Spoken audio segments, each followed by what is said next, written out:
If you're in Detroit, you need to hear this. A huge snowstorm is about to hit and it's bringing chaos. Winter storm warnings are in full swing.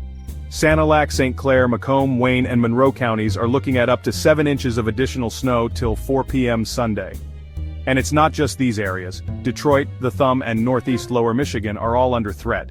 Wind gusts up to 40 miles per hour. Yep, you heard that right. Blowing and drifting snow will make travel hazardous. We're talking about near-zero visibility conditions. Temperatures will drop to the teens with wind chills in the single digits tonight. Total snow accumulations could hit 10 inches in some spots. So, what's the smart move? Avoid travel if you can. Stay indoors, stay safe, and keep warm. More updates to come, so stay tuned. This storm is no joke, Detroit. Stay aware, stay safe, and we'll get through this together. Don't forget to like and subscribe for more urgent updates.